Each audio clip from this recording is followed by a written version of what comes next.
देखा तो यह भारत के साथ साथ यूरोप, एशिया के अधिकांश भाग, ऑस्ट्रेलिया, अफ्रीका, दक्षिण अमेरिका का पूर्वी भाग, प्रशांत महासागर, हिंद महासागर, अटलांटिक और अंटार्कटिका में दिखाई देगा। और यह ग्रहण धनु एवं मकर राशि में घटित होने वाला है। साथ ही यह ग्रहण उत्तराषाढ़ा नक्षत्र में होगा। 16 और 17 जुलाई की मध्य रात्रि 1:31 पर चंद्र ग्रहण की शुरुआत होगी और 3 बजे इसका मध्यकाल होगा और प्रातः काल 4:30 पर इस ग्रहण का मोक्ष यानी समापन होगा। और ग्रहण जब लगता है तो उसके ठीक 9 घंटे पहले सूतक लग जाता है, यानी चंद्र ग्रहण का सूतक ग्रहण लगने से ठीक 9 घंटे पहले ही प्रारंभ हो जाएगा। सूतक काल में या ग्रहण काल में सभी प्रकार के नियम पालन करने आवश्यक होते हैं। 16 और 17 जुलाई को खग्रास चंद्र ग्रहण पड़ने वाला है और यह चंद्र ग्रहण पूरे भारत में दिखाई देगा। पूरे भारत के प्रत्येक शहर और गांव में यह चंद्र ग्रहण दिखाई देगा। गुरु पूर्णिमा पर होने वाले इस चंद्र ग्रहण की अवधि करीब 3 घंटे रहेगी और 16 जुलाई को दोपहर 4:30 पर इस चंद्र ग्रहण का सूतक प्रारंभ हो जाएगा। सूतक प्रारंभ होते ही भोजन या पूजन या जाप अनुष्ठान जो भी होंगे, शुभ मांगलिक कार्य, वो बंद हो जाएंगे। केवल भगवान के भजन, कीर्तन और अन्य सिद्धि साधनाएं जो कि ग्रहण काल में की जाती है वो सब चालू रहेगी। गुरु पूर्णिमा पर जो भी आयोजन होना है वो शाम को 4:30 के पहले संपन्न कर लेना चाहिए, क्योंकि शाम 4:30 बजे के बाद से ग्रहण का सूतक प्रारंभ हो जाएगा। इस दौरान भोजन आदि कार्य भी बंद रहेगा, यानी सूतक काल में या ग्रहण काल में भोजन नहीं करना चाहिए और इस दौरान भोजन यदि बना हुआ है तो उसे भी ग्रहण नहीं किया जाता है, यानी उस भोजन में तुलसी पत्र या कुशा रख करके उसे सुरक्षित रूप से रख दिया जाता है। यदि आप गुरु पूर्णिमा का पूजन अर्चन करने जा रहे हैं तो आपको शाम 4:30 बजे से पहले पहले ही पूजन अर्चन और जो भी शुभ या धार्मिक कार्यक्रम संपन्न कर लेना चाहिए, क्योंकि सूतक काल और ग्रहण काल में किसी भी प्रकार के कोई विशेष नित्य नैमित्तिक कार्य जो होते हैं वह संपन्न नहीं होंगे। चंद्र ग्रहण को धार्मिक रूप से काफी महत्वपूर्ण माना गया है। कहा जाता है कि चंद्र ग्रहण या सूर्य ग्रहण में विशेष रूप से राशियों के ऊपर भी प्रभाव होता है। आकाश मंडल में जो भी घटनाक्रम घटित होता है उसका राशियों के ऊपर अवश्य ही प्रभाव होता है। और ग्रहण एक ऐसी स्थिति होती है जब सूर्य और चंद्रमा कष्टमय स्थिति में रहते हैं, क्योंकि ग्रहण का आदि अनादि काल से संबंध रहा है। जब समुद्र मंथन हुआ था और समुद्र मंथन के माध्यम से धन्वंतरी भगवान अमृत कलश लेकर के प्रकट हुए थे।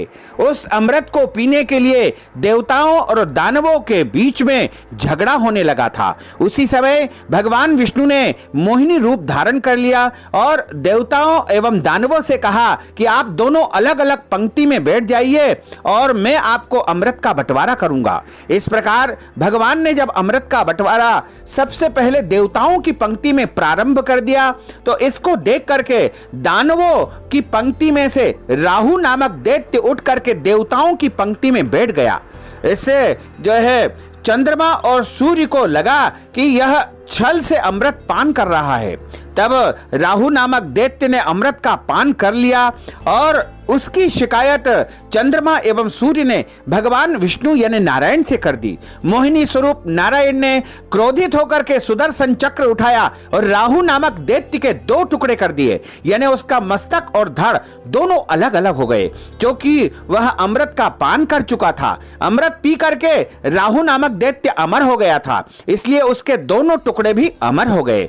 तभी भगवान के चरणों में गिर करके वह प्रार्थना करने लगा। भगवान ने उसे वरदान दे दिया कि तुम 9 ग्रहों में जाकर के स्थापित हो जाओ। उसके पहले 7 ग्रह थे। जैसे ही राहु नामक दैत्य के 2 टुकड़े होते हैं तभी राहु और केतु 2 ग्रह बन जाते हैं और उसी समय से राहु नामक दैत्य ने प्रतिज्ञा कर ली कि मैं समय समय पर सूर्य और चंद्रमा को ग्रहण के रूप में ग्रसित करूंगा। तभी से ग्रहण की यह शुरुआत हो गई। ग्रहण का मतलब है राहु के द्वारा सूर्य या चंद्रमा को परेशान करना, पीड़ित करना। और इस अवधि में यदि हम देवताओं की साधना करते हैं, उनके भजन कीर्तन करते हैं, तो वह प्रसन्न होकर के हमें वरदान देते हैं। और इस दौरान कई प्रकार के नियम पालन करने की आवश्यकता रहती है, क्योंकि यद ब्रह्मांडे तत्पिंडे, अर्थात जो ब्रह्मांड में घटनाक्रम घटित होता है वह इस पिंड यानी शरीर के ऊपर अवश्य में प्रभावी होता है। सनातन हिंदू धर्म शास्त्रों के अनुसार चंद्र ग्रहण के बाद स्नान जरूर करना चाहिए। इसके अलावा गरीबों और जरूरतमंद को दान करना चाहिए। मान्यता है कि चंद्र ग्रहण घटित होने के बाद सरोवर में, तीर्थ में या पवित्र नदी गंगा, यमुना, सिंधु नदी, गोदावरी, नर्मदा, कावेरी, सरयू, क्षिप्रा, इन पवित्र नदियों में स्नान करने से जन्म जन्मांतर के पाप नष्ट हो जाते हैं। वहीं गेहूं, चावल, दाल, गुड़, चना, वस्त्र, आभूषण, कंबल, लोहा, पृथ्वी और ये सभी चीजों का दान करने से जीवन में खुशहाली आती है, समृद्धि आती है। यह चंद्र ग्रहण गुरु पूर्णिमा के दिन हो रहा है। ज्योतिष शास्त्र के मुताबिक इस साल चंद्र ग्रहण का प्रभाव भारतीय राजनीति पर विशेष रूप से होने वाला है और इस चंद्र ग्रहण के कारण मेष, सिंह, मिथुन, तुला और मीन, इन 5 राशि वालों को अचानक धन प्राप्ति का योग बनने वाला है। इनकी लॉटरी लग सकती है या फिर इनका रुका हुआ पैसा इनको अचानक मिल सकता है। अनायास और अचानक रूप से इनको विशेष धन लाभ होने का योग बन रहा है। साथ ही राजनीति में इनको फायदा होगा। खग्रास चंद्र ग्रहण मंगलवार उत्तराषाढ़ा नक्षत्र धनु एवं मकर राशि में पड़ने से राजनीति में विशेष उथल पुथल होने वाली है। कई राजनेताओं के पद जा सकते हैं और कई राजनेता जो कि पद पे नहीं है उनको पद प्राप्ति भी हो सकती है। कई प्रकार के उथल पुथल इस दौरान आपको देखने को मिलेंगे। प्राकृतिक आपदा की स्थिति भी बन सकती है। आंधी, तूफान, भूकंप या फिर अन्य किसी भी प्रकार की कोई विपदा भी इस दौरान आ सकती है। सनातन हिंदू धर्म के अनुसार जब भी ग्रहण घटित होता है तो सबसे ज्यादा सावधानी गर्भवती माताओं को रखनी चाहिए, क्योंकि गर्भवती माताओं के गर्भ में जो बालक पल रहा होता है उसके ऊपर चंद्र ग्रहण या सूर्य ग्रहण से होने वाली नकारात्मक किरणों का प्रभाव हो सकता है। इसलिए चंद्र ग्रहण और सूर्य ग्रहण के दौरान गर्भवती महिलाओं को अपने गर्भ की सुरक्षा अनिवार्य रूप से करना चाहिए। ग्रहण के समय निकलने वाली दूषित किरणें गर्भ में पल रहे शिशु पर बुरा असर डालती है। इस ग्रहण का असर जो है लगभग 108 दिनों तक लगातार रहता है, जिसका असर गर्भवती महिलाओं के बच्चों पर होने लगता है और इसके पीछे वैज्ञानिक कारण भी बताए गए हैं। 16 जुलाई को जो ग्रहण होने जा रहा है उसका गर्भवती महिलाओं को क्या क्या सावधानी रखना चाहिए। चंद्र ग्रहण के दौरान गर्भवती महिलाएं बाहर न निकले, यात्रा न करें। ऐसा माना जाता है कि गर्भवती महिला अगर ग्रहण देख लेती है तो उसका सीधा असर उसके होने वाले बच्चे की शारीरिक तथा मानसिक सेहत पर पड़ता है, जिसकी वजह से शिशु गंदे लाल चिन्हों के साथ या फिर टूटे अंगों के साथ या कटे होंठ के साथ या फिर शरीर के ऊपर कोई दाग लेकर के पैदा होता है। ग्रहण के दौरान गर्भवती स्त्रियों को किसी भी प्रकार की नुकीली चीजें का इस्तेमाल नहीं करना चाहिए, जैसे चाकू, कैंची, हंसिया, सुई आदि वस्तुओं का इस्तेमाल बिल्कुल नहीं करना चाहिए। शास्त्रों में यह भी कहा जाता है कि न सिर्फ गर्भवती महिलाओं को बल्कि उनके पति को भी इस समय नुकीली वस्तुओं के इस्तेमाल से बचना चाहिए। ऐसा करने से शिशु के अंगों को हानि पहुंच सकती है। गर्भवती महिलाओं को ग्रहण के दौरान कुछ भी खाना पीना नहीं चाहिए।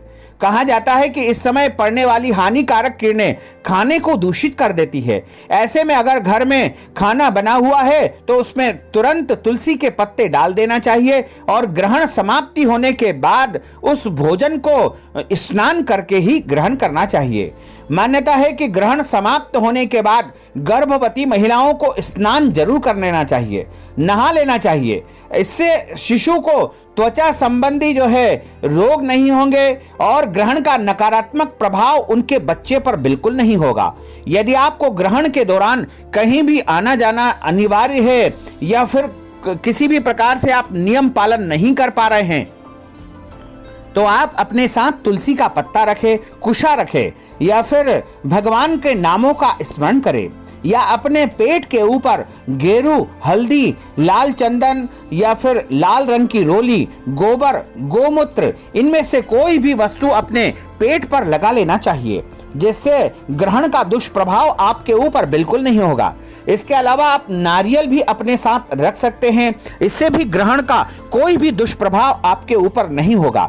साथ ही आम जनों को यह ध्यान रखना चाहिए कि अपने जो भी नित्य कर्म, जैसे आप नौकरी पर जाते हैं अवश्य जाइए, कोई दोष नहीं है, लेकिन जब ग्रहण का सूतक लग जाए यानी दोपहर 4:30 बजे के बाद से आपको भोजन नहीं करना चाहिए, नहीं बाजार में कोई भी वस्तु नहीं खाना चाहिए, सभी वस्तुओं का परित्याग कर देना चाहिए। यहां तक कि यदि जल पीना है तो उसमें भी तुलसी पत्र डालकर ही उस जल को पीना चाहिए। यानी ग्रहण के सूतक के समय और ग्रहण के समय भगवान को स्पर्श करना, भोजन करना, भगवान का पूजन करना, भगवान को दिया बत्ती करना, यह सब वर्जित माना गया है। यदि आप ग्रहण के सूतक काल में या फिर ग्रहण काल में करना चाहते हैं तो आप दीपक लगाए बिना या फिर किसी भी कुशा के आसन पर बैठ करके और भगवान का ध्यान करके माला लेकर के भगवान के नामों का उच्चारण करें। भगवान का कोई भी नाम इस दौरान आप उच्चारित करेंगे तो निश्चय ही आपको उत्तम फल की प्राप्ति होगी और ग्रहण का दुष्प्रभाव किसी भी प्रकार से आपके ऊपर बिल्कुल नहीं होगा। चंद्र ग्रहण के संबंध में यदि आप और अधिक जानना चाहते हैं तो हमारे कमेंट बॉक्स में अपना प्रश्न जरूर लिख दीजिएगा और इस ज्ञानवर्धक वीडियो को अधिक से अधिक लोगों को शेयर करिएगा, लाइक करिएगा, कमेंट करिएगा, और यदि अभी तक आपने सब्सक्राइब नहीं किया है तो अभी और इसी समय सब्सक्राइब अवश्य कर लीजिए। आपको और आपके परिवार को सादर जय श्री कृष्ण, सादर धन्यवाद।